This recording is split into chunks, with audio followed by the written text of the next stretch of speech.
This is our fifth lecture on the topic chapter number 15, structure of atoms and nuclei, and today we are discussing the next important derivation in this chapter for 3 marks, and it is the derivation for velocity of electron in Bohr's orbit. पण समोर जाण्याच्या पहिले काल जे आपण derivation घेतलं radius of Bohr's orbit, काय step होत्या? 3 स्टेप मी तुम्हाला सांगितल्या होत्या. 3 steps you have to remember. पहिली step, right down the mathematical expression of first postulate means mv² by r is equal to 1/4πε0 e1 e2 upon r². बरोबर आहे. त्यानुसार पहिली स्टेप तुम्ही लिहिली होती. सेकंड पॉस्ट्युलेटनुसार सेकंड मॅथमॅटिकल स्टेप तुम्ही लिहिली होती.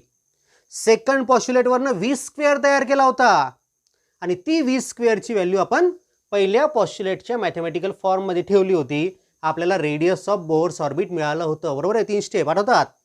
पहिल्या पॉस्ट्युलेटनुसार पहिली मॅथमॅटिकल स्टेप लिहायची, दुसऱ्या पॉस्ट्युलेटनुसार दुसरी मॅथमॅटिकल स्टेप लिहायची, दुसऱ्या स्टेपवरून v² चा फॉर्म्युला तयार करायचा आणि तो v² चा फॉर्म्युला पहिल्या स्टेपमध्ये टाकायचा. पहिल्या पॉस्ट्युलेटच्या स्टेपमध्ये v² ची किंमत टाकून द्यायची, vn² ची. ओके, तुम्हाला रेडियसचा फॉर्म्युला मिळतो. रेडियसचं रिलेशन आपण काल मिळवलेलं आहे. ठीक आहे. आज आपण स्टार्ट करतोय एक्सप्रेशन फॉर व्हेलॉसिटी. याच्या पण तशा 2च स्टेप्स आहेत. बघा काय आहेत तर. आपण कन्सिडर करतोय, let us consider an electron which is revolving in nth Bohr orbit. nthव्या ऑर्बिटमध्ये इलेक्ट्रॉन फिरतोय असं इमॅजिन करतोय आपण. लक्ष द्या, बोहर ऑर्बिट म्हणतोय मी, म्हणजे ऑर्बिट सर्क्युलरच असेल. ऑर्बिट सर्क्युलरच असेल या पॉईंटकडे मुद्दाम फोकस करतोय मी. ठीक आहे. nthव्या बोहर ऑर्बिटमध्ये इलेक्ट्रॉन फिरतोय. सो अकॉर्डिंग टू फर्स्ट पॉस्ट्युलेटनुसार आपल्याला काय लिहिता येतं? Mathematical step, centripetal force means mv² by r is equal to electrostatic force of attraction between nucleus and that electron. So it is equal to 1/4πε0 z into e म्हणजे charge on the nucleus into charge on the electron म्हणजे ze² झाला तो. E नी multiply केलं त्या z ला मी upon the distance between nucleus and electron, त्या डिस्टन्सचा स्क्वेअर म्हणजे त्या ऑर्बिटच्या रेडियसचा स्क्वेअर. ही स्टेप सगळ्यांना माहिती आहे. सो आवर फर्स्ट स्टेप और first formula is me(vn² by rn), ये rn है, it is radius of nth orbit, is equal to 1/4πε0 ze² upon rn². Now use second postulate. According to second postulate, what is the statement of second postulate? The electron can revolve in only those orbit for which the angular momentum of electron is integral multiple of h upon 2 pi. So the mathematical formula for second postulate is angular momentum म्हणजे mass of electron into velocity of electron ही झाली linear momentum into the distance म्हणजे ही झाली angular momentum. me(v(n)rn is equal to integral times h upon 2 pi. So n times h upon 2 pi. ठीक आहे. हे झालं equation number 2. याला equation number 2 मध्ये आपण वेलोसिटीसाठी इक्वेशन तयार करू. So from this equation we can write like this. For velocity you can deduce. So let it be equation number 2. आपण दोघांचाच विचार करू डायरेक्ट. याच्यावरनं v काढून याच्या v करून इक्वेट करून पण सोडवता येतं. ती मेथड नाही घेत मी. आपली पुस्तकात जी मेथड दिली त्यानुसार जातोय. कारण की पुस्तकामधल्या मेथड बदलल्या आहेत. मागच्या जुन्या सिलेबसमध्ये ज्या मेथड होत्या त्या थोड्याशा वेगळ्या होत्या. आता पुस्तकामध्ये नवीन मेथडनुसार त्यांनी डेरिव्हेशन तयार करून दिलेत. स्टेप्स कमी करून टाकलेले आहेत. त्यामुळे आपण त्या मेथडनुसार जाऊ. So according to book you have to divide 1/2. या इक्वेशनला या इक्वेशननी आपल्याला डिवाइड करायचं आहे. So divide. So me(vn² upon rn), left hand साईडला मी लेफ्ट हँड साईडनी डिवाइड करतो. me(vn)rn is equal to right hand साईडला राईट हँड साईडनी डिवाइड करतो. 1/4πε0 ze² upon rn². इथे डिनॉमिनेटरमध्ये लिहायची, मी इथे न्यूमरेटरमध्ये लिहितो, म्हणजे मल्टिप्लिकेशनमध्ये लिहितो. काय लिहिता येईल? 2 पाय अपॉन NH. बरोबर लिहिलं का मी? स्टेप माझी बरोबर आहे. याला मला याने डिवाइड करायचं आहे, म्हणजे हा डिनॉमिनेटरमध्ये असेल. हा डिनॉमिनेटरमध्ये न लिहिता मी न्यूमरेटरमध्ये लिहिला, तो उलट करून लिहावा लागेल. So 2 pi upon NH. Now look at the equation. इथे काही कॅन्सल होतं का? हा RN आणि हा RN जवळ आला, ठीक आहे. So it becomes RN square. हा RN आणि हा RN. ME कॅन्सल होईल, बरोबर आहे. हा पाय आणि हा पाय कॅन्सल होईल, बरोबर आहे. अजून हा RNचा स्क्वेअर झाला. हा VN स्क्वेअर अपॉन VN म्हणजे काय राहतं? VN स्क्वेअर अपॉन VN म्हणजे न्यूमरेटरमध्ये VN राहील, हा न्यूमरेटरमध्ये VN राहील. हा RN स्क्वेअर, बरोबर आहे. आणि या इकडे राहतं आपल्याजवळ 2 आणि 4 म्हणजेच ZE स्क्वेअर अपॉन या 2नी या 4ला डिवाइड केला, 2चा भाग जाईल. So ZE square upon twice epsilon 0 RN square NH. बघा बरोबर आहे का? तर VN ला या VN नी डिवाइड केलं, त्यामुळे एकच VN राहिला. So VN. हा RN आणि हा RN मल्टिप्लिकेशनमध्ये असेल, सो RN स्क्वेअर. इकडे हा पाय कॅन्सल झालेला आहे, 2नी या 4ला डिवाइड केलं आहे मी. मग इथे न्यूमरेटरमध्ये आहे ZE square, ZE square upon twice epsilon 0 RN square NH. बघा आता इथे इकडचा RN स्क्वेअर आणि इकडचा RN स्क्वेअर दोन्ही डिनॉमिनेटरमध्ये आहेत, कॅन्सल होतील. Okay. So we get VN is equal to म्हणजेच velocity of electron in nth orbit. VN म्हणजे काय? Velocity of electron in nth orbit is equal to ZE square upon Z हा atomic number आहे, capital Z नी दाखवतात. ZE square upon twice epsilon 0 NH. and this is expression for velocity of electron in nth Bohr orbit. काय formula मिळाला आपल्याला? ZE square upon twice epsilon 0 NH. काय केलं formula मिळवण्यासाठी आपण? म्हणजे डेरिव्हेशन कंप्लीट करण्यासाठी काय केलं? पहिल्या पॉस्ट्युलेटनुसार मॅथेमॅटिकल स्टेप लिहिली, दुसऱ्या पॉस्ट्युलेटनुसार मॅथेमॅटिकल स्टेप लिहिली, आणि काय केलं? पहिल्या स्टेपला दुसऱ्या स्टेपनी भागला. दुसऱ्या भागल्यानंतर काय मिळालं? You get velocity of electron in nth orbit. आलं?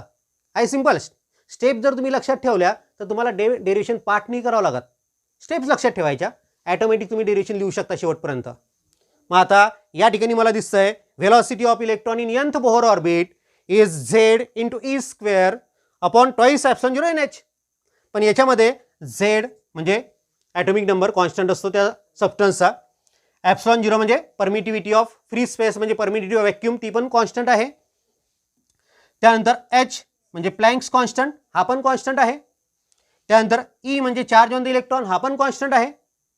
हे जर सगळे कॉन्स्टंट आहे तर मग याचा अर्थ VN is equal to constant upon N, म्हणजेच VN is inversely proportional to N.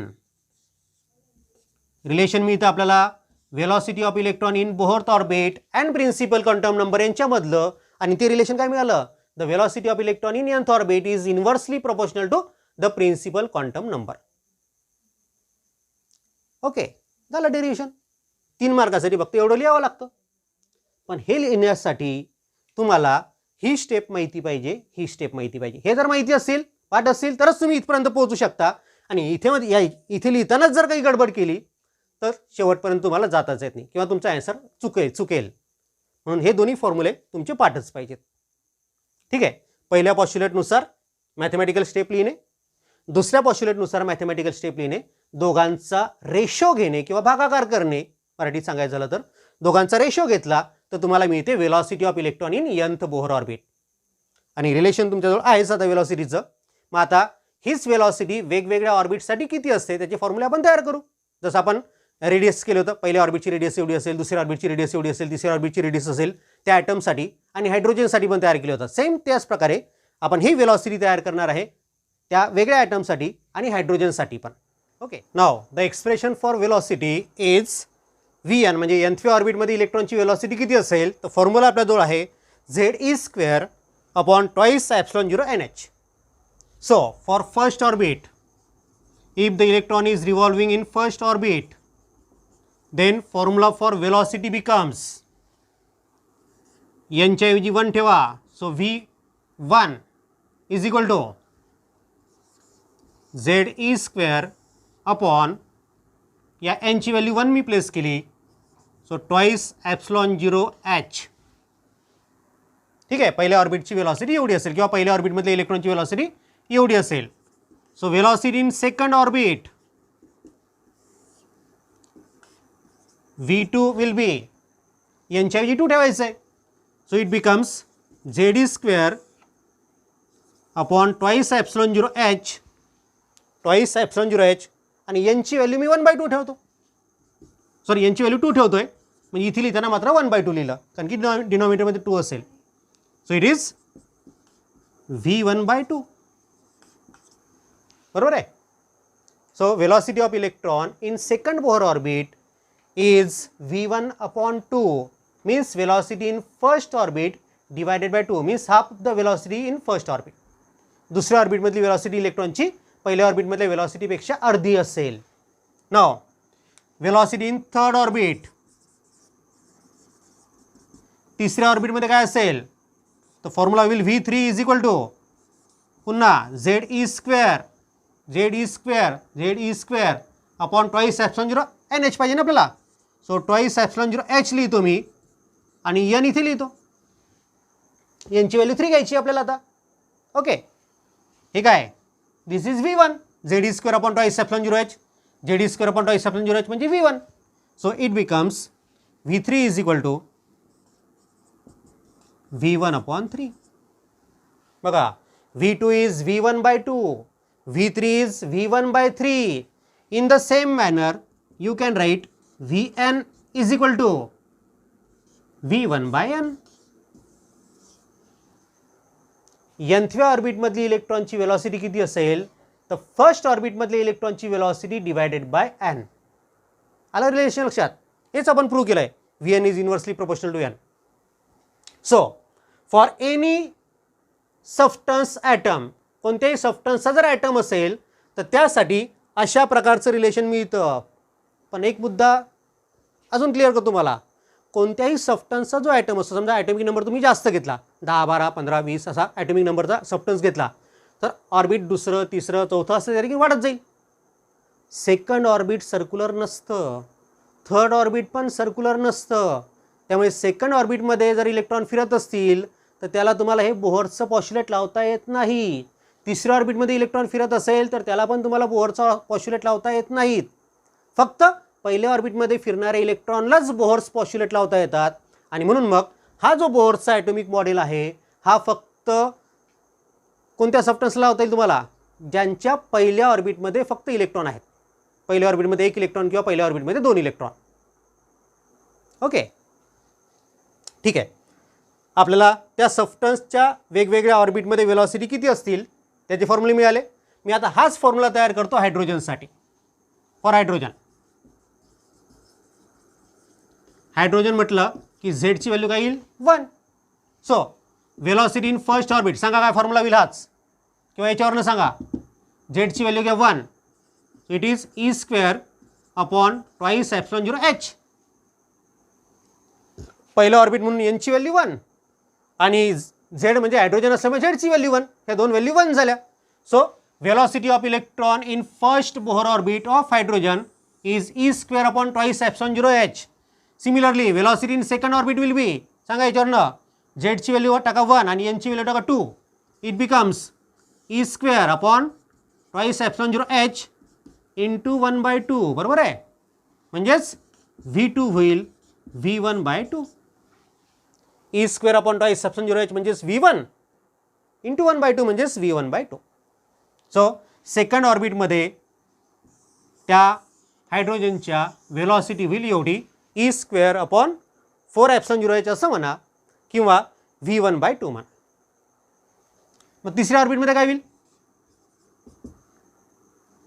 टाका व्हॅल्यू. झेडची व्हॅल्यू 1, एनची value 3. So E square upon twice epsilon 0h into 1/3 म्हणजेच V3 होईल V1/3. तिसऱ्या ऑर्बिटमधली वेलॉसिटी पहिल्या ऑर्बिटमधल्या वेलॉसिटीच्या 1/3 and so on. So velocity in nth orbit will be V1/n. पुन्हा हेच रिलेशन मिळतं. म्हणजे ॲटम कोणत्याही सबस्टन्सचा असू द्या, त्या इलेक्ट्रॉनच्या वेलॉसिटीमध्ये रिलेशन काय असेल तर या प्रकारे nthव्या ऑर्बिटमधल्या वेलॉसिटी ही पहिल्या ऑर्बिटमधल्या वेलॉसिटीच्या 1/n असेल. ओके, हायड्रोजन ॲटम असू द्या किंवा कोणताही ॲटम असू द्या. पण बोहरचं ॲटॉमिक मॉडेल आपल्याला फक्त ठराविक सबस्टन्सेसलाच अप्लाय करता येतं, सगळ्या सबस्टन्सेसला अप्लाय करता येत नाही. हा पॉईंट पण त्याच वेळेस लक्षात ठेवा. ठीक आहे, हे होतं कंप्लीट डेरिव्हेशन वेलॉसिटीसाठी. हे एक्स्ट्रा पॉईंट आहेत. हां, पहिले इथपर्यंत आपण जे घेतलं पहिला पार्ट तिथपर्यंतच डेरिव्हेशन तुम्हाला लिहायचं आहे. हे एक्स्ट्रा पॉईंट्स तुम्हाला फॉर्म्युले तयार करून दिलेत की हायड्रोजन ॲटम असेल तर वेलॉसिटीचे फॉर्म्युले कोणते वेगवेगळ्या ऑर्बिटचे, आणि कोणताही वेगळा सबस्टन्सचा ॲटम जर असेल तर वेगवेगळ्या ऑर्बिटमध्ये वेलॉसिटी किती असतील हे त्याची फॉर्म्युले. हे फक्त एक्स्ट्रा इन्फॉर्मेशन आहे फॉर्म्युले कलेक्शनसाठी आपल्याला, कारण की आपल्याला फॉर्म्युले लागतील वेगवेगळे कॅल्क्युलेशन करायला. ओके, मागचे जे रेडियसचे पण आपण असेच फॉर्म्युले तयार केले होते, R1 R2 R3 त्या वेगळ्या आयटमसाठी आणि R1 R2 R3 हायड्रोजनसाठी. ते पण एक्स्ट्रा दिलेले फॉर्म्युले आहेत की जे तुम्हाला कामात पडतील तुमच्या कॅल्क्युलेशनसाठी. ते एक्स्ट्रा इन्फॉर्मेशन तुमच्या नीट आणि JEEच्या प्रिपरेशनसाठी, म्हणून मुद्दाम काही एक्स्ट्रा पॉईंट्स मी त्याच्यात टाकत असतो. ओके, हे होतं वेलॉसिटीचं expression. Now today's second derivation is for energy of electron in nth Bohr orbit. nthव्या ऑर्बिटमध्ये जो इलेक्ट्रॉन फिरतोय त्याची एनर्जी आपल्याला शोधायची आहे. मग आता फिरणाऱ्या इलेक्ट्रॉनची एनर्जी आपल्याला काढायची आहे. फिरणाऱ्या इलेक्ट्रॉनला मोशन आहे, मोशन आहे म्हणजे कायनेटिक एनर्जी असेलच. And at the same time this electron is revolving in the electric field of nucleus. न्यूक्लियसच्या इलेक्ट्रिक फील्डमध्ये तो फिरतोय म्हणजे त्याला पोटेन्शियल एनर्जी पण असेल. आता पोटेन्शियल एनर्जी इलेक्ट्रिक फील्डमध्ये किती असते तर त्याचा फॉर्म्युला लक्षात ठेवा. The potential energy is 1/4πε0 Q1 म्हणजे तो चार्ज ज्याच्या चार्जमध्ये आपण दुसरा चार्ज कन्सिडर केला आहे, म्हणजे ज्याची इलेक्ट्रिक फील्ड आहे तो चार्ज Q1. Q2 म्हणजे दुसरा चार्ज जो त्या इलेक्ट्रिक फील्डमध्ये ठेवला आहे. या दोन्ही चार्जेसचा product upon distance between the two charges. ठीक आहे, म्हणजे इलेक्ट्रिक फील्डमध्ये एखादा चार्ज जर आपण ठेवला तर त्याची पोटेन्शियल एनर्जी किती असेल तर त्यासाठी फॉर्म्युला हा आहे 1/4πε0 Q1 Q2/R. हा फॉर्म्युला लक्षात ठेवा कारण की याचं काम आपल्याला पडणार आहे. ठीक आहे, हा झाला बेस समोरच्या फॉर्म्युला डेरिव्हेशनसाठी. मग आता आपण कन्सिडर करतोय electron which is revolving in nth orbit. मग nthव्या ऑर्बिटमध्ये फिरणारा जो इलेक्ट्रॉन आहे त्यासाठी काय काय व्हॅल्यू आहेत. me म्हणजे मास ऑफ इलेक्ट्रॉन, vn म्हणजे velocity of electron in that orbit nth orbit, rn म्हणजे radius of nth orbit of the nth orbit, ε0 it is permittivity of free space किंवा परमिटिव्हिटी ऑफ व्हॅक्यूम त्याला म्हणतात. त्यानंतर z म्हणजे atomic number of that substance, ज्या सबस्टन्सचा atom तुम्ही घेतला आहे त्या सबस्टन्सचा ॲटॉमिक नंबर z. E म्हणजे charge on the electron, H means Planck's constant आणि N means principal quantum number. हे आपल्याला माहिती आहे, हे प्रत्येक डेरिव्हेशनमध्ये आपल्याला पहिले लिहायचं आहे. So let us consider electron which is revolving in nth Bohr orbit having mass me, having velocity vn, radius of the orbit as rn and so on. हे तुम्हाला पहिले लिहायचं आहे किंवा शॉर्टकटमध्ये तुम्ही लिहू शकता let us consider electron in nth Bohr orbit आणि लेट डायरेक्टली लिहून टाकायचं. ठीक आहे, now we have to find energy of that electrons means we have to find kinetic energy as well as potential energy and then we have to sum this two. त्या दोघांचं addition केल्यानंतर आपल्याला total energy मिळेल. आता मला सांगा, मोशनमुळे kinetic energy, electric फील्डमुळे असल्यामुळे potential energy, अजून कोणती एनर्जी असते का इलेक्ट्रॉनला, त्या फिरणाऱ्या इलेक्ट्रॉनला न्यूक्लियसच्या भोवती? करा विचार, असते का एखादी अजून? दोनच असतील, कायनेटिक आणि पोटेन्शियल. तिसरी एनर्जी त्या इलेक्ट्रॉनजवळ नसेल आणि म्हणून मग आपल्याला टोटल एनर्जी जर त्या इलेक्ट्रॉनची काढायची असेल तर कायनेटिक एनर्जी आणि पोटेन्शियल एनर्जी या दोघांची आपल्याला ॲडिशन करावी लागेल. ठीक आहे, ओके. मग आता पहिले मी शोधतोय kinetic energy. Of that revolving electron. मग कायनेटिक एनर्जीसाठी फॉर्म्युला काय असतो? Half M V square. हा कायनेटिक एनर्जीचा फॉर्म्युला सगळ्यांना माहिती आहे. मग आता एम म्हणजे मास ऑफ इलेक्ट्रॉन, व्ही म्हणजे त्या इलेक्ट्रॉनची वेलॉसिटी nth ऑर्बिटमधली. मग आता nth ऑर्बिटमधली वेलॉसिटी आपण आत्ताच डेरिव्हेशन केलं आहे. काय असते? What is it's value? It's value is ZE square upon twice epsilon 0, आठवतो का? NH, आणि या वेलॉसिटीचा स्क्वेअर आहे, बरोबर. So half ME half ME आणि VN स्क्वेअरची व्हॅल्यू मी प्लेस केली वेलॉसिटी इन nth ऑर्बिटची, ZE square upon twice epsilon 0 NHचा square. So kinetic energy becomes, बघा आता इथे लक्ष द्या, ZE स्क्वेअरचा स्क्वेअर आहे, त्यामुळे Z square e raised to power 4, बरोबर आहे. Z square e raised to power 4. हा ME पण आहे, ME Z square e raised to power 4. अजून हा 2, हा 2 की हा 4 घ्यायचा, या 2चा स्क्वेअर आहे म्हणजे हा 4, 4 इंटू 2 8, बरोबर आहे 8. हा एप्सिलॉन 0 याचा स्क्वेअर आहे, 8 एप्सिलॉन 0 स्क्वेअर. हा n याचा पण स्क्वेअर घ्यायचा, n स्क्वेअर, hचा पण square. So it becomes like this, ME Z square e raised to power 4 upon 8 epsilon not square n square h square, and this is expression for kinetic energy of electron which is revolving in nth Bohr orbit. nth ऑर्बिटमध्ये त्या इलेक्ट्रॉनची kinetic energy किती असेल? तर एवढी असेल. पहा इथे kinetic energy is inversely proportional to n square दिसते तुम्हाला, बरोबर आहे का? कारण की ME पण कॉन्स्टंट आहे, Z पण कॉन्स्टंट आहे, E पण कॉन्स्टंट आहे, एप्सिलॉन 0 पण कॉन्स्टंट आहे, आणि H पण कॉन्स्टंट आहे. त्यामुळे दोघांमध्ये रिलेशन काय असेल? Kinetic energy is inversely proportional to n square. ठीक आहे. नंतर मी शोधतोय आता potential energy of that revolving electron. आता पोटेन्शियल एनर्जीचा फॉर्म्युला आपल्याजवळ आहे की जर इलेक्ट्रॉन एखाद्या इलेक्ट्रिक फील्डमध्ये फिरत असेल तर त्याची पोटेन्शियल एनर्जी एवढी असते, फिरत असेल किंवा स्टडी असेल. आपला फिरणारा इलेक्ट्रॉन आहे. So potential energy is 1/4 pi epsilon 0 Q1, म्हणजे ज्याची इलेक्ट्रिक फील्ड आहे तो चार्ज. कोणाच्या इलेक्ट्रिक फील्डमध्ये इलेक्ट्रॉन फिरून राहिला? न्यूक्लियसच्या. मग न्यूक्लियसवर चार्ज किती आहे? Z इंटू E, बरोबर आहे. इंटू Q2 म्हणजे फिरणाऱ्या इलेक्ट्रॉनवरचा चार्ज म्हणजे E. So E into E तो होईल E square upon distance between nucleus and that revolving electron. Electron nth ऑर्बिटमध्ये फिरतोय, त्यामुळे डिस्टन्स किती घेसाल? RN, बरोबर आहे. मग आता या ठिकाणी तुम्हाला दिसते potential energy is 1/4 pi epsilon 0 ZE square upon RN. ZE square upon RN. आता RN म्हणजे nth ऑर्बिटची रेडियस. मग nth ऑर्बिटमध्ये जी रेडियस असते त्या nth ऑर्बिटच्या रेडियसचा फॉर्म्युला आठवता का तुम्हाला? तो फॉर्म्युला होता epsilon 0 n square h square upon, आठवतं? पाय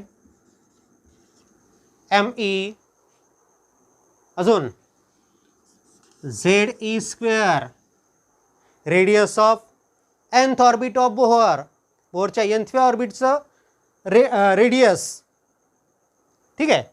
मग आता ही व्हॅल्यू मी याच्यामध्ये प्लेस करतो. So potential energy becomes 1/4 pi epsilon 0 हा ZE स्क्वेअर, आणि RN ची व्हॅल्यू प्लेस करायची मला. RN ची व्हॅल्यू ठेवतो epsilon 0 n square h square, हा न्यूमरेटरमध्ये टाकतो, पाय ME ZE स्क्वेअर. ओके, करा सिम्प्लिफाय त्याला. सो पोटेन्शियल एनर्जी बिकम्स, बघा आता इथं काय कॅन्सल होतं का? तर हा पाय झाला कॅन्सल, बरोबर आहे. Again Z into Z,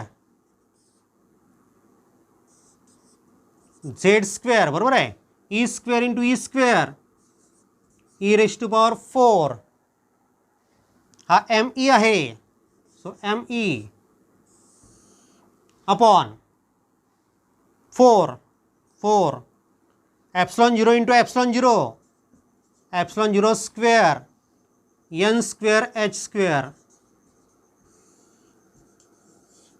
So this is expression for potential energy of electron in nth Bohr orbit. मग मी हेच का नाही ठेवलं, इथे रेडियस होती आणि रेडियस डायरेक्ट तुम्हाला माहिती नसेल, त्यामुळे तुम्हाला प्रिन्सिपल क्वांटम नंबरमध्ये त्याला कन्वर्ट करायचं होतं आणि म्हणून मग मी या ठिकाणी आर एनची व्हॅल्यू प्लेस केली.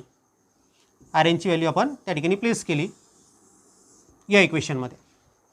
So we get M E Z square E raise to power 4 upon 4 epsilon naught square N square H square. पुन्हा इथे एम ई कॉन्स्टंट आहे, झेड कॉन्स्टंट आहे, ई कॉन्स्टंट आहे, 4 कॉन्स्टंट आहे, ॲप्सिलॉन 0 कॉन्स्टंट आहे, H constant आहे. पुन्हा काय दिसतं, potential energy is inversely proportional to n square. ठीक आहे, कायनेटिक एनर्जी मला मिळाली, पोटेन्शियल एनर्जी मला मिळाली, मला टोटल एनर्जी काढायची आहे. टोटल एनर्जी काढायची तर काय करावं लागेल, मला दोघांचं ॲडिशन करावं लागेल. मग ते ॲडिशन मी या ठिकाणी करतोय, ह्या आता इकडचं मी कट करेल. So total energy is sum of kinetic energy and potential energy. So we can write total energy is equal to kinetic energy plus potential energy. So place the value of kinetic energy and potential energy. Kinetic energy is me z square e raised to power 4 upon 8 epsilon naught square n square h square plus potential energy, and potential energy is me z square e raised to power 4 me z square e raised to power 4 upon 4 epsilon naught square n square h square. But remember one thing, या ठिकाणी आपण जो product घेतला potential एनर्जीसाठी तो charge on the electron आणि charge on the proton, बरोबर आहे. मग charge on the electron minus असतो आणि charge on the proton plus असतो, त्यामुळे इथे मला मायनस साईन इंट्रोड्यूस करावी लागेल. So it become minus. So potential energy is -1. So it is minus. मुद्दाम मी नंतर करेक्शन करतोय तुमच्या लक्षात राहण्यासाठी. पोटेन्शियल एनर्जी इलेक्ट्रॉनची निगेटिव्ह असते, सगळ्यांना माहिती आहे.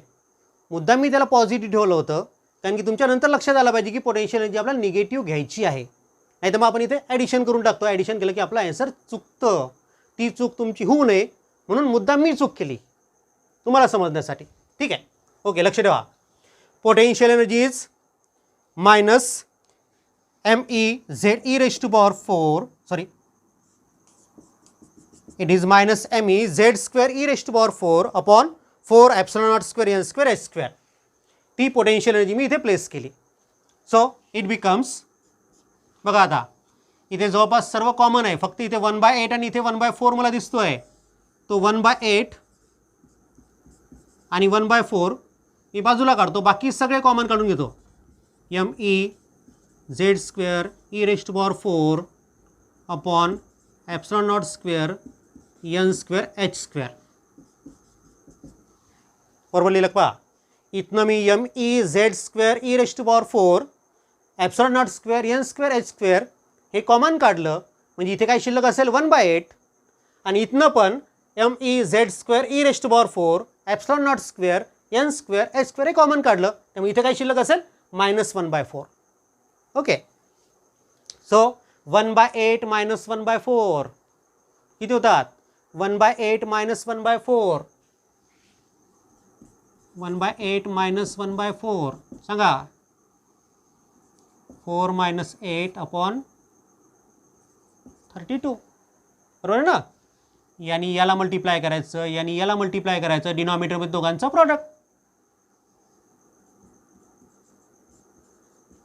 -4/32 आणि -4/32 म्हणजे 4 4 32 ला डिवाइड करता येतं. सो -1/8. So it is -1/8. या ब्रॅकेटची व्हॅल्यू -1/8 आहे. मी मात्र लिहिताना त्याला असं लिहितो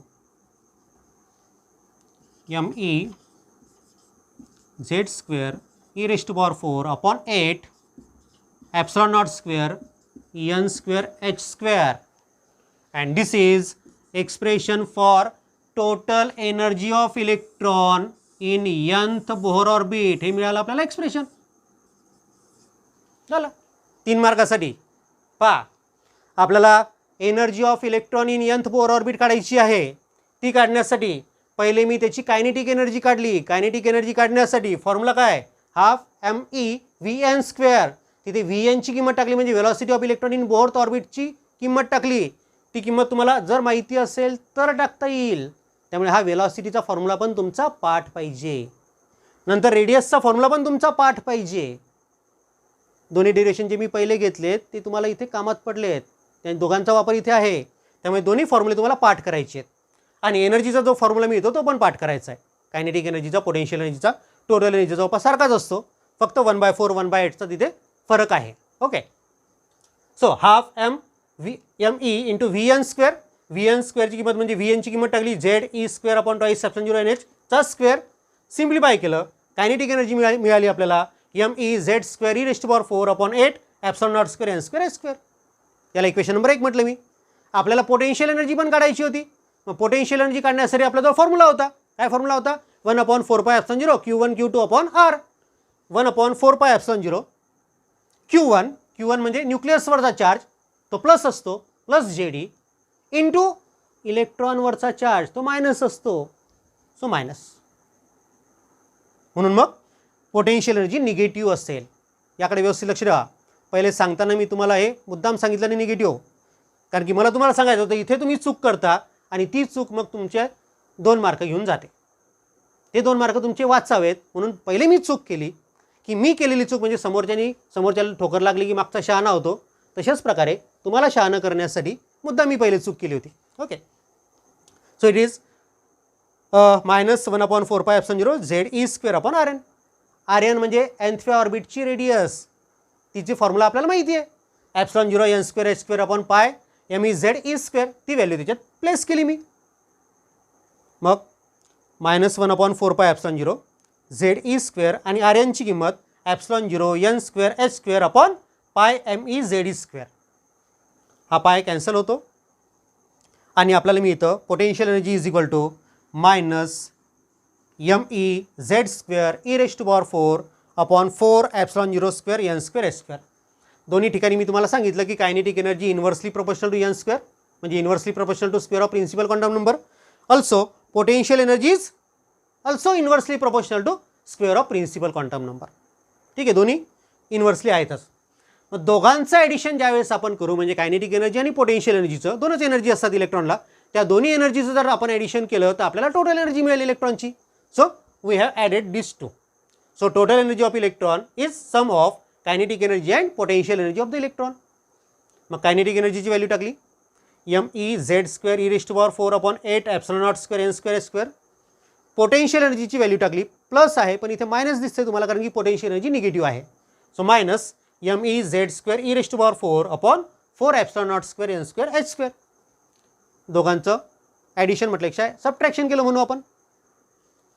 so it becomes -me(z²) e raised to power 4 upon 8 ε0² n² h². पुन्हा तुम्हाला इथे me mass of electron constant आहे, z ॲटॉमिक नंबर कॉन्स्टंट आहे, e charge on the electron constant आहे, ε0 परमिटिव्हिटी ऑफ फ्री स्पेस तो पण कॉन्स्टंट आहे आणि h म्हणजे प्लँक्स कॉन्स्टंट, हे सगळे कॉन्स्टंट आहेत. आणि हे जर सगळे कॉन्स्टंट आहेत तर आपल्याला लिहिता येतं total energy is inversely proportional to n². Total energy ही इन्व्हर्सली प्रोपोर्शनल टू n² आपल्याला मिळाली. आणि टोटल एनर्जी जर इन्व्हर्सली प्रोपोर्शनल टू n² आहे तर काय सांगता येईल, total energy in nth orbit. ही total energy in nth orbit आहे. nthव्या ऑर्बिटमध्ये फिरणाऱ्या इलेक्ट्रॉनची टोटल एनर्जी काढली आपण. ही कायनेटिक एनर्जी पण nthव्या ऑर्बिटमधल्याची आहे, पोटेन्शियल एनर्जी पण nthव्या ऑर्बिटमधल्या इलेक्ट्रॉनची आहे. ठीक आहे. So total energy of electron in nth Bohr orbit is inversely proportional to n². मग आता मला डायरेक्ट सांगा 5th ऑर्बिटमधल्या इलेक्ट्रॉनची टोटल एनर्जी किती असेल. E1 upon 5 square. 7व्या ऑर्बिटमधल्या इलेक्ट्रॉनची टोटल एनर्जी किती असेल? E7 is equal to E1 upon 7 square. आठवतं? तेच रिलेशन येणार आहे आपल्याजवळ. तेच मिळतं का आपण बघू. ठीक आहे, इथपर्यंत काही लक्षात, काही तुम्हाला तर काय लक्षात ठेवायचं लक्षात ठेवा. या डेरिवेशनमध्ये पहिले कायनेटिक एनर्जी काढायची. कायनेटिक एनर्जी काढण्यासाठी हाफ mv² फॉर्म्युला वापरायचा. त्यात वेलॉसिटीची किंमत टाकून द्यायची. ही झाली पहिली स्टेप, कायनेटिक एनर्जी कॅल्क्युलेट करणे. ठीक आहे. त्यानंतर पोटेन्शियल एनर्जी कॅल्क्युलेट करण्यासाठी फॉर्म्युला तुम्हाला लक्षात ठेवावा लागेल. हा फॉर्म्युला जर लक्षात असेल तर समोरचं येईल. मग हा फॉर्म्युला लक्षात ठेवायचा आणि रेडियसचा पण फॉर्म्युला तुम्हाला त्यात पुटअप करायचा आहे.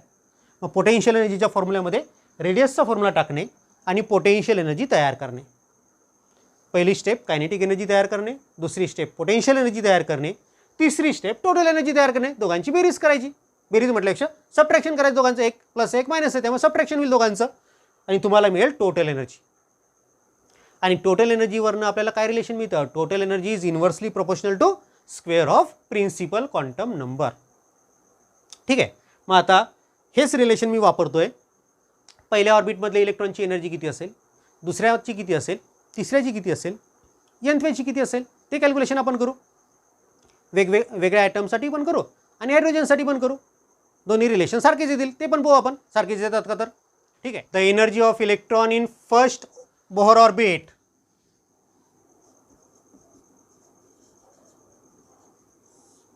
त्याला मी E1 असं म्हणतोय. या फॉर्म्युल्यामध्ये मी n ची व्हॅल्यू 1 प्लेस करतोय. So minus me z² e⁴ upon 8 epsilon naught square h². बरोबर आहे का सांगा? n ची व्हॅल्यू 1 आहे, बरोबर. आता तुमच्या मनामध्ये प्रश्न आला असेल की ही टोटल एनर्जी निगेटिव्ह का बरं आहे? आला का कोणाच्या मनात प्रश्न? पोटेन्शियल एनर्जी निगेटिव्ह, ठीक आहे, ती त्या चार्जवर निगेटिव्ह चार्ज असतो इलेक्ट्रॉनवर, त्यामुळे ती निगेटिव्ह असेल. पण ही टोटल एनर्जी निगेटिव्ह का बरं? काही कारण सांगता येईल का? Why total energy of electron in that orbit is negative? विचार करताय? बघा, माझे विचार आणि तुमचे जुळतात का तर. मी सांगतोय this negative sign is due to the electron is bound to the nucleus. न्यूक्लियसनी त्या इलेक्ट्रॉनला धरून ठेवलंय एवढ्या एनर्जीने. By this much amount of energy the electron get bounded to the nucleus. So that's why it is negative. म्हणून त्याची energy negative आहे. जर तुम्ही त्या इलेक्ट्रॉनला एवढी एनर्जी दिली तर काय होईल? जेवढ्या एनर्जीने न्यूक्लियसनी त्याला धरून ठेवलेलं आहे त्या इलेक्ट्रॉनला, तेवढीच एनर्जी जर तुम्ही त्या इलेक्ट्रॉनला दिली तर काय होईल? इलेक्ट्रॉन फ्री होईल, तो ॲटममधनं बाहेर पडेल. म्हणून मग ही झाली टोटल एनर्जी त्या इलेक्ट्रॉनची. आणि एवढीच एनर्जी जर आपण त्याला दिली तर तो एस्केप होतो, त्या ॲटममधनं बाहेर पडतो. म्हणून याच एनर्जीला म्हणजे प्लस एनर्जीला तुम्ही काय म्हणसाल, इथे जर प्लस साईन दिली तर ती असेल त्याची बाइंडिंग एनर्जी. लक्षात ठेवा concept. Binding energy of electron in nth Bohr orbit काय असेल? ती असेल प्लस. आणि हीच फॉर्म्युलाच फक्त ती प्लस असेल. ओके, ठीक आहे. तो एक वेगळा पॉईंट होता, पण तिथे मुद्दाम त्या निगेटिव्ह साईनवरनं माझ्या लक्षात आलं की हा पॉईंट तुम्हाला सांगणं आवश्यक आहे. निगेटिव्ह साईन दाखवते टोटल एनर्जीमधली की इलेक्ट्रॉन हा न्यूक्लियसशी बाउंड आहे bye this much amount of energy.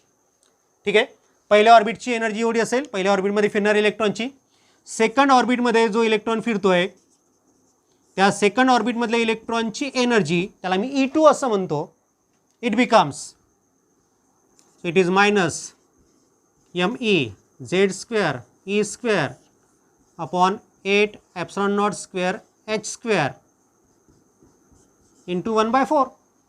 nचा square घ्यायचा तर तुम्हाला डिनॉमिनेटरमध्ये n म्हणजे 2, 2चा स्क्वेअर म्हणजे 4.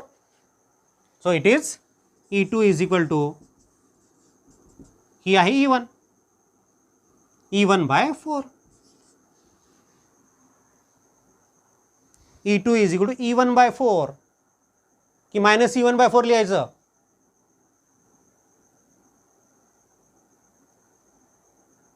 कन्फ्यूज नका हो. E1 कशाला म्हटलं तुम्ही? या मायनसला E1 म्हटलेलं आहे.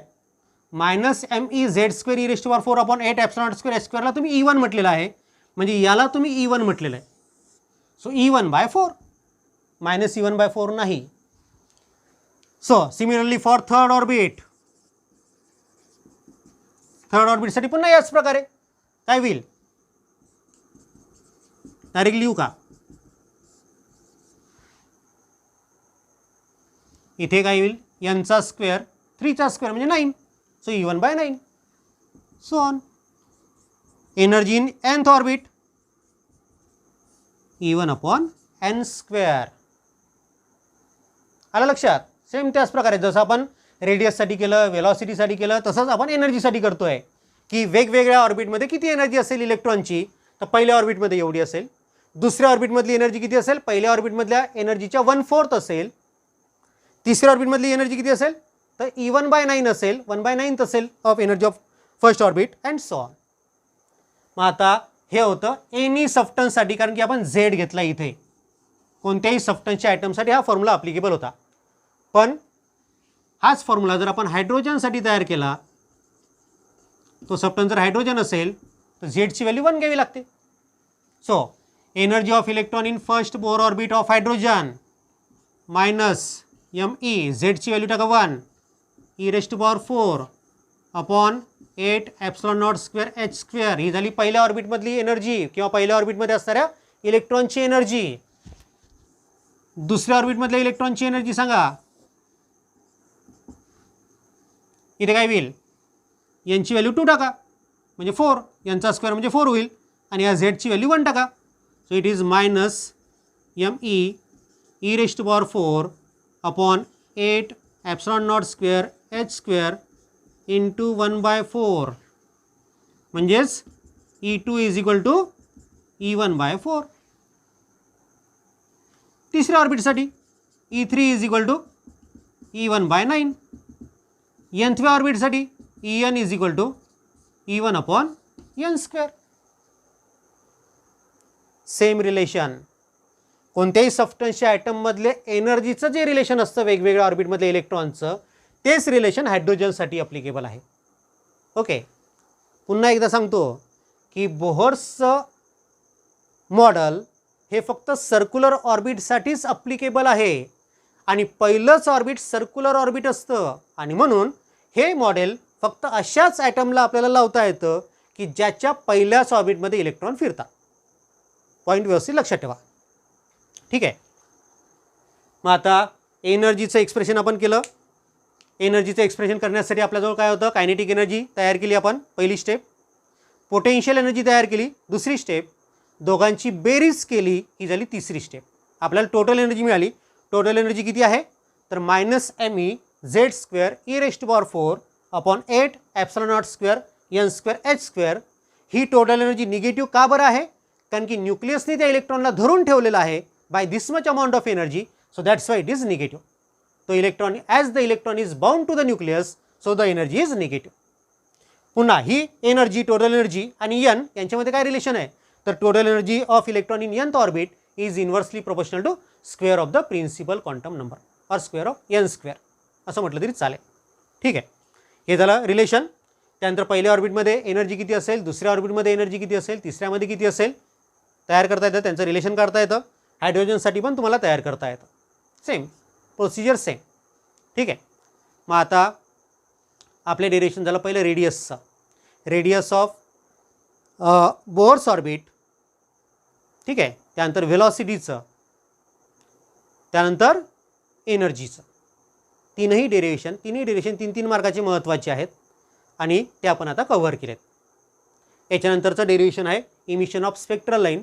ते छोटंसं डेरिवेशन आहे आणि मग ते इमिशन ऑफ स्पेक्ट्रल लाईनवर मग हायड्रोजनच्या स्पेक्ट्रल लाईन्स आपल्याला डिस्कस करायचे आहेत. वेगवेगळ्या सिरीज आहेत त्या हायड्रोजनच्या, ते आपण नेक्स्ट लेक्चरमध्ये बघणार आहे. इथपर्यंत काही अडचण असेल तर कॉमेंटमध्ये टाका अडचण तुमची, ती त्या ठिकाणी कॉमेंटमध्ये मी सॉल्व करण्याचा प्रयत्न करेल. किंवा बघा, आपण आज 2 डेरिवेशन्स कव्हर केले. एक केलं velocity of electron in nth Bohr orbit आणि दुसरं केलं energy of electron in nth Bohr orbit. ठीक आहे. आता दोन्ही डेरिवेशन्स कशाप्रकारे तुम्हाला बोर्डामध्ये लिहायचे आहेत त्यासाठी ह्या नोट्स आहेत. मुद्दाम वाचून दाखवतो नोट्स प्रत्येक वेळेस, कारण की तुम्हाला त्या नोट्स रेफर करताना सोप्या जातात मग. ठीक आहे. पहा आता या ठिकाणी तुम्हाला काय करायचं आहे तर, सो लेटेस्ट वेलॉसिटी ऑफ इलेक्ट्रॉनचं जर डेरिव्हेशन आलं तर obtain an expression for velocity of electron in Bohr's orbit, तसं डायरेक्ट क्वेश्चन येईल 3 मार्काचा. आणि त्यामध्ये अजून विचारलं जाऊ शकतं की show that velocity of electron in Bohr's orbit is inversely proportional to principal quantum number. ठीक आहे. बघा आता काय म्हटलं तर let's consider an electron revolving in nth orbit or nth Bohr orbit असं लिहिलं तरी चालेल. So according to first postulate, काय first postulate, centripetal force is equal to electrostatic force. So MeVn² upon Rn is equal to 1/4πε0 Zd² upon Rn². आता ह्या फॉर्म्युल्यामध्ये ज्या सगळ्या variable आलेले आहेत, सगळे ज्या वेगवेगळे टर्म्स दिसत आहेत तुम्हाला, त्या सगळ्यांचा अर्थ लिहायचा. आपण पहिले नाही लिहिलं, नाही तर पहिले तुम्हाला लिहावं लागेल पूर्ण. ठीक आहे. आपण त्याला शॉर्टकटमध्ये केलं आहे. वेअर Me म्हणजे मास ऑफ इलेक्ट्रॉन, V म्हणजे velocity of electron in nth orbit, Rn म्हणजे रेडियस ऑफ nth ऑर्बिट, त्यानंतर Z म्हणजे atomic number of that element, त्यानंतर E means charge on the electron, ε0 is permittivity of free space. पहिल्या पॉस्ट्युलेटनुसार mathematical step लिहायची, दुसऱ्या पॉस्ट्युलेटनुसार मॅथमॅटिकल स्टेप लिहायची. सेकंड पॉस्ट्युलेट काय, the angular momentum is n times h upon twice pi. So MeVn Rn is equal to nh upon twice pi. इथे n आणि h नवीन आला. So n is principal quantum number, h is Planck's constant. ते लिहून टाकलं आपण. आता आपल्याला काय करायचं होतं, त्यातला Rn काढून टाकायचा होता या दोन्ही इक्वेशनमधला, म्हणून या पहिल्या इक्वेशनला दुसऱ्या इक्वेशनने डिवाईड करायचं. ठीक आहे. मग दोघांचं डिवायडेशन केलं का, बरोबर लिहिलं का मी तर, लेफ्ट हँड साईडला लेफ्ट हँड साईडनी डिवाईड केलं, राईट हँड साईडला राईट हँड साईडनी डिवाईड केलं. ओके. हा NH अपॉन twice पाय असा लिहावं लागेल तुम्हाला, 2π अपॉन NH उलटा असल्यामुळे, त्या ठिकाणी रेशो आपण त्याला डिवाईड करतो त्यामुळे. ठीक आहे.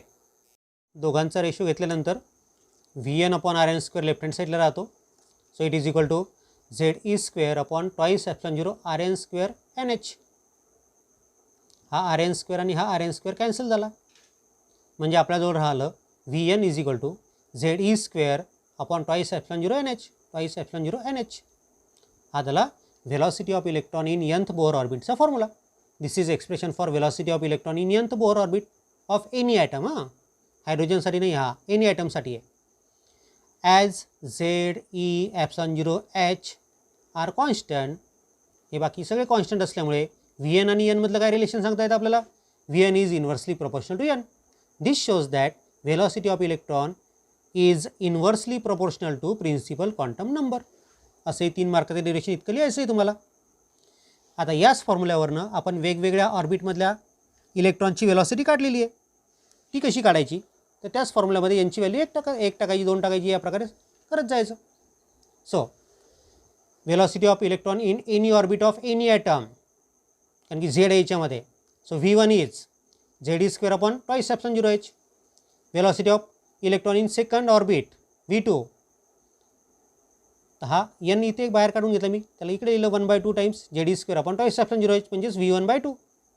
Velocity in nth orbit 1/n times Zd² upon twice ε0 H म्हणजेच V1/n. दिसलं रिलेशन की कोणत्याही ऑर्बिटमधली वेलॉसिटी ही किती असते, पहिल्या ऑर्बिटमधल्या वेलॉसिटीला त्या ऑर्बिटच्या नंबरनी डिवाईड करायचं. ओके. हे झालं कोणत्याही सबस्टन्सच्या ॲटमची वेगवेगळ्या ऑर्बिटमधली वेलॉसिटी.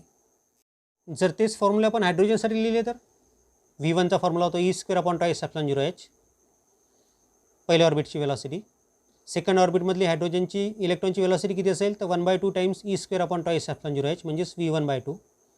nth ऑर्बिटमधली वेलॉसिटी काय होईल, तर 1/n times E² upon twice ε0 H म्हणजेच V1 अपॉन n. तेच रिलेशन, जे रिलेशन एनी ॲटमसाठी आहे तेच हायड्रोजन ॲटमसाठी रिलेशन तुम्हाला मिळतं.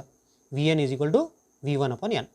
म्हणजे nthव्या ऑर्बिटमधली वेलॉसिटी किती असते, पहिल्या ऑर्बिटमधल्या वेलॉसिटीच्या 1/n असते. म्हणजे आता लक्षात ठेवा, जेव्हा इलेक्ट्रॉन न्यूक्लियसच्या भोवती फिरेल तर पहिल्या ऑर्बिटमधल्या इलेक्ट्रॉनची वेलॉसिटी सगळ्यात जास्त असते. पहिल्या ऑर्बिटमधल्या इलेक्ट्रॉनची वेलॉसिटी सगळ्यात जास्त असते आणि सगळ्यात कमी कोणाची असते, जो आउटर मोस्ट ऑर्बिटमध्ये इलेक्ट्रॉन असतो त्याची वेलॉसिटी सगळ्यात कमी असते. पॉईंट व्यवस्थित लक्षात ठेवा, ऑब्जेक्टिव्हसाठी तुम्हाला तो कामाचा आहे. ठीक आहे. आता एक पॉईंट मुद्दा मी इथे मेन्शन केला आहे. Bohr consider the orbit of atom as circular orbit, but in actual practice only first orbit is circular orbit. बरोबर आहे, पहिलंच ऑर्बिट सर्क्युलर असतं, बाकीचे सर्क्युलर नसतात. So Bohr's model is applicable for only those atoms having electrons in first orbit only. ज्या ॲटमचे electron फक्त पहिल्याच ऑर्बिटमध्ये, अशाच ॲटमसाठी तुम्हाला तो अप्लाय करतात किंवा त्या ॲटमसाठी हे बोर्स मॉडेल तुम्हाला अप्लाय करता येतं. यालाच वेगळ्या शब्दामध्ये कसं म्हणता येईल, Bohr's model is not applicable for atoms of higher atomic number. ज्यांचा ॲटॉमिक नंबर 4पेक्षा जास्त आहे अशासाठी तो अप्लिकेबल नाही. बघा आता मग हा बोर्स मॉडेल तुम्ही कोणत्या कोणत्या सबस्टन्सला लावू शकता. हायड्रोजनला लावता येतं, कारण की हायड्रोजनच्या पहिल्याच ऑर्बिटमध्ये इलेक्ट्रॉन असतो. हेलियम ॲटम, हेलियम He2 बरोबर आहे, त्याच्यामध्ये 2च इलेक्ट्रॉन असतात आणि दोन्ही इलेक्ट्रॉन पहिल्याच ऑर्बिटमध्ये असतील, त्यामुळे He2ला पण लावता येतं. आणि या हेलियममधला एक इलेक्ट्रॉन जर गेला तिथे म्हणजे He+ होईल, तो एक इलेक्ट्रॉन जर गेला त्याच्यामधला तर म्हणजे एकच इलेक्ट्रॉन हेलियममध्ये असेल. मग या He+साठी पण तुम्हाला बोर्स मॉडेल लावता येतं. बोर्स ॲटॉमिक मॉडेल किंवा म्हणा किंवा तुम्हाला बोर्स ॲटॉमिक मॉडेल अप्लाय करता येतं. तसंच लिथियमसाठी पण, लिथियमचा ॲटॉमिक नंबर 3 आहे, पण 3 म्हटलं म्हणजे तिसरा इलेक्ट्रॉन दुसऱ्या ऑर्बिटमध्ये असेल, तो गेला तर 2च इलेक्ट्रॉन राहतील. म्हणजे Li+साठी 2च इलेक्ट्रॉन असेल Liच्या Li+मध्ये, Li+ आयनमध्ये, त्यामुळे Li+ आयनला तुम्हाला बोर्सचं मॉडेल लावता येतं. Li2+ म्हणजे लिथियममधले 2 इलेक्ट्रॉन बाहेर चालले गेले म्हणजे एकच इलेक्ट्रॉन लिथियममध्ये राहिला तर त्याला पण तुम्हाला लावता येईल. बेरिलियम ॲटम घेतला समजा, ॲटॉमिक नंबर किती 4, मग त्या 4 ॲटॉमिक नंबर असणाऱ्या बेरिलियममधले 2 इलेक्ट्रॉन चालले गेले तर त्याला काय लिहिता येईल तुम्हाला B++, म्हणजे याच्यामध्ये 2 इलेक्ट्रॉन गेलेले आहेत म्हणजे 2च इलेक्ट्रॉन बेरिलियममध्ये आहेत आणि 2च इलेक्ट्रॉन म्हणजे दोन्ही इलेक्ट्रॉन पहिल्या ऑर्बिटमध्ये असतील, म्हणून B+2ला सुद्धा तुम्हाला बोर्स मॉडेल लावता येतं. B+3ला पण तुम्हाला बोर्स ॲटॉमिक मॉडेल लावता येईल आणि B+3मधले 3 इलेक्ट्रॉन गेलेले असतील, फक्त एकच इलेक्ट्रॉन पहिल्या ऑर्बिटमध्ये फिरत असेल. ठीक आहे, म्हणजे या सबस्टन्सेससाठी तुम्हाला बोर्स मॉडेल अप्लाय करता येतं. याच्या व्यतिरिक्त जे वेगवेगळे ॲटम्स आहेत, वेगवेगळे सबस्टन्सेस आहेत, त्यांना मात्र तुम्हाला बोर्सचं मॉडेल अप्लाय करता येत नाही. छोटासा पॉईंट आहे, व्यवस्थित लक्षात ठेवा. नाव the second derivation is regarding the energy of electron in nth Bohr orbit किंवा इन बोर ऑर्बिट म्हणा त्याला. आता बघा इथे मी तुम्हाला एक्सप्लेनेशनच्या फॉर्ममध्ये लिहिलं पहिले वाक्य सगळे, आपण काय लिहिते लेट करून घेतले होते इकडे साईडला. So let us consider an electron revolving in nth Bohr orbit having mass m, velocity v(n), charge e, let z be the atomic number and epsilon 0 is permittivity of free space. आता आपल्याला एनर्जीचं derivation करायचं म्हणजे पहिले आपल्याला kinetic energy काढावं लागेल, नंतर potential energy काढावं लागेल, मग नंतर दोघांची बेरीज करावी लागेल. So kinetic energy of electron in nth Bohr orbit is KEn is equal to half me Vn². Vn म्हणजे velocity of electron in that orbit, nth orbit. काय फॉर्म्युला असतो Vnचा, तर तो असतो Zd²/2ε0nh. ही व्हॅल्यू पुटअप करायच्यात, Zd²/2ε0nh चा square म्हणजे आपल्याला मिळतं हा 2चा स्क्वेअर म्हणजे हा 4 × 2 म्हणजे 8, सो 1/8. हा me हा झेडचा स्क्वेअर ईच्या स्क्वेअरचा स्क्वेअर म्हणजे ईचं 4th पॉवर, हा 2 घेतला आपण बाहेर, epsilon 0चा स्क्वेअर होईल, epsilon 0 स्क्वेअर n स्क्वेअर आणि hचा पण square. So kinetic energy is found to be me z² e⁴/8 epsilon 0 square n² h². ठीक आहे, याला इक्वेशन नंबर 1 म्हटलं मी. So this is expression for kinetic energy of electron in nth Bohr orbit. नंतर potential energy काढायची होती आपल्याला. The potential energy of electron is nothing but electrostatic energy. त्या इलेक्ट्रॉनची जी पोटेन्शियल एनर्जी असेल ती इलेक्ट्रोस्टॅटिक एनर्जी असेल. So the potential energy of electron in nth Bohr orbit is, potential एनर्जीचा फॉर्म्युला -1/4πε0 Ze² म्हणजे Q1 Q2 झाला बरोबर आहे, अपॉन Rn. Rn म्हणजे nth ऑर्बिटची रेडियस किंवा त्या इलेक्ट्रॉनचं न्यूक्लियसपासून असणारं अंतर. Rnचा फॉर्म्युला आपल्याला माहिती आहे, n² h² epsilon 0/πme Ze². ती व्हॅल्यू पुटअप केली मी Rnची याच्यामध्ये. सो मायनस साईन काय तुम्हाला सांगितलं आहे मी, कारण की इलेक्ट्रॉनवरचा चार्ज निगेटिव्ह असेल म्हणून मी मायनस साईन आहे. सो 1/4πε0 Ze² अपॉन Rnची किंमत टाकली epsilon 0 n² h² epsilon 0 n² h² upon याच्या अपॉनचा वर गेला तो, so πme Ze². So it becomes potential energy is equal to ही मायनस साईन मायनस हा ME झेड इंटू झेड म्हणजे Z square, E square into E square म्हणजे e⁴ upon हा पाय कॅन्सल झाला बरोबर आहे, हा ॲप्सिलॉन 0 आहे, हा ॲप्सिलॉन 0 n स्क्वेअर h स्क्वेअर, हा ॲप्सिलॉन 0 आणि हा ॲप्सिलॉन 0, हा ॲप्सिलॉन 0चा स्क्वेअर सॉरी हां ॲप्सिलॉन 0 square n square h square, याला मी म्हटलं इक्वेशन नंबर 2. हा फॉर्म्युला मिळाला आपल्याला पोटेन्शियल एनर्जीसाठी. पुन्हा पोटेन्शियल एनर्जी n स्क्वेअरची इन्व्हर्सली दिसत आहे. So this is expression for potential energy of electron in nth Bohr orbit. मग आपल्याला टोटल एनर्जी काढायची आहे. Now the total energy of electron in nth Bohr orbit is sum of its kinetic and potential energy. So total energy is equal to KE plus PE. So total energy in nth orbit is equal to kinetic एनर्जीचा formula टाकला मी, this is Z square e⁴ आणि potential energy मायनसमध्ये इथे मी ME Z square e⁴ epsilon naught square n square h square common काढलं. Common जर काढलं तर ब्रॅकेटमध्ये काय राहतं, इथे राहतं 1/8 आणि इथे राहतं -1/4. So 1/8 - 1/4 ME Z square e⁴ upon epsilon naught square n square h square. या ब्रॅकेटची किंमत किती येते, -1/8. ठीक आहे. So total energy becomes -ME Z square e⁴ upon 8 epsilon naught square n square h square. ठीक आहे. This is expression for total energy of electron in nth Bohr orbit of any atom. आता इथे बघा, the negative sign shows that the electron is bound to the nucleus. ठीक आहे. Negative sine काय दाखवते, तर तो इलेक्ट्रॉन हा न्यूक्लियसशी बाउंड आहे. पुन्हा as ME Z E epsilon 0 H are constant, हे बाकी सगळे कॉन्स्टंट असल्यामुळे n आणि टोटल एनर्जीमध्ये काय रिलेशन असेल, तर total energy in nth orbit is inversely proportional to n square. So this shows that total energy is inversely proportional to square of principal quantum number. एवढं तुम्हाला ते डेरिव्हेशन 3 मार्कासाठी लिहायचं आहे. क्वेश्चन असेल तुम्हाला की obtain an expression for total energy of electron in nth Bohr orbit. ठीक आहे.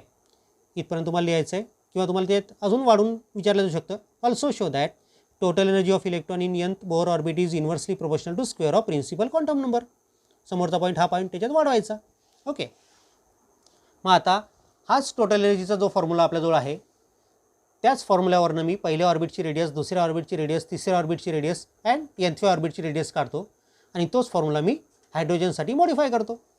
So energy of electron for any atom, energy of electron in first orbit काय फॉर्म्युला होईल मग, -ME Z square e⁴ upon 8 epsilon naught square h square. Second ऑर्बिटसाठी काय formula होईल, -1/4 times ME Z square e⁴ upon 8 epsilon naught square h square म्हणजेच E1/4. तिसऱ्या ऑर्बिटसाठी पण त्याच प्रकारे E1/9.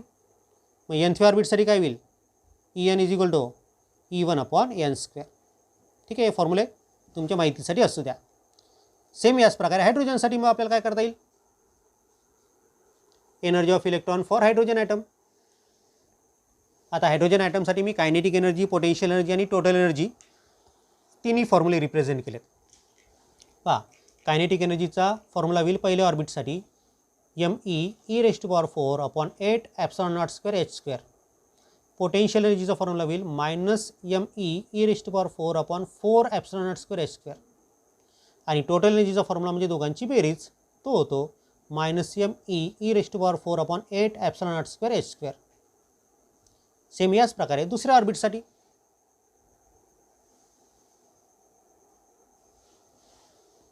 इथे दुसऱ्या ऑर्बिटसाठी 1/n स्क्वेअर आहे ना प्रत्येक ठिकाणी, तो 1/n स्क्वेअर मी बाहेर काढलेला आहे, म्हणजे 1/4 बाहेर काढला.